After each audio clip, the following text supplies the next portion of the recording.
Okay, this is a mask demonstration because that's the kind of gal I am. I've cut this off the spiral. Where's my little nubbin that I made before? This one. Oh, Dinny, thank you.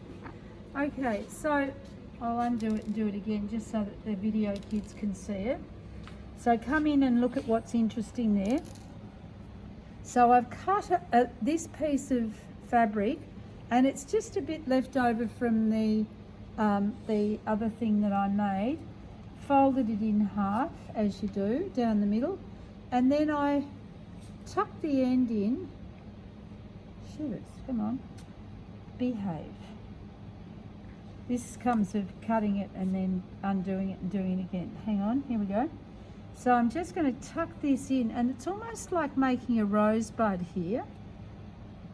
No, I'm going to go around the other way.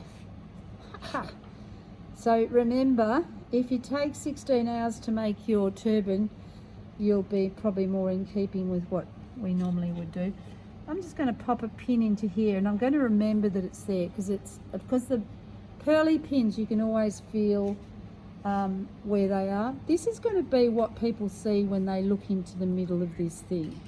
So we might just leave it at that here. And remember we made our little chimney last week, and I don't know where that's gone, but if I want to, I can actually get rid of that, cut a couple of little bits that can tab out so that I can use those tabs when I'm pinning this onto here. Now this is starting to get a little bit how's your father in here. If you've got too much fullness, you can always hit it with the scissors. Please, please, don't be too precious about your piece. If there's excess bulk in a certain spot, just cut it off. This is not excess bulk. I'm just pinning that in and making sure that that's sitting nicely. Now, if you're finding that your turban is making you go a bit bonkers, put it down and walk away, come back the next day, because sometimes your brain will just resolve a complex problem in your sleep. Don't know how it works, but it does. Now this, again, you can see here it's flowing, and here it's a bit more turbulent. And I'm just going to insert this down into here and shove it down so that it looks like it belongs in here. And see that raw edge? I'll fold that under, tuck it under there, drop in a pin, and I'm just going to put a pin that links the two of them.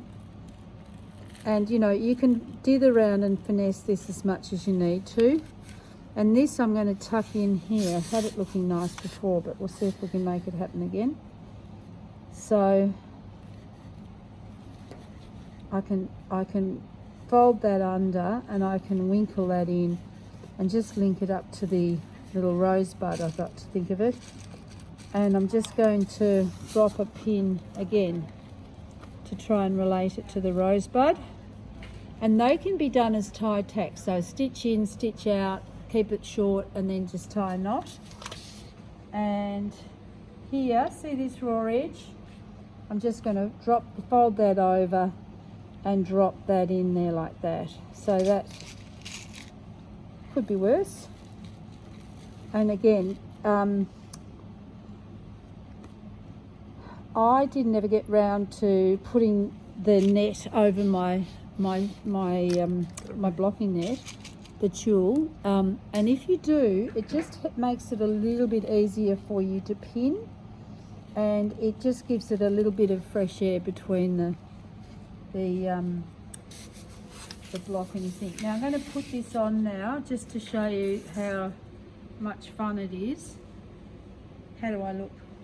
Nice. Yeah? Turn them back. Nice. Happy? Happy. Okay, I reckon that's your video.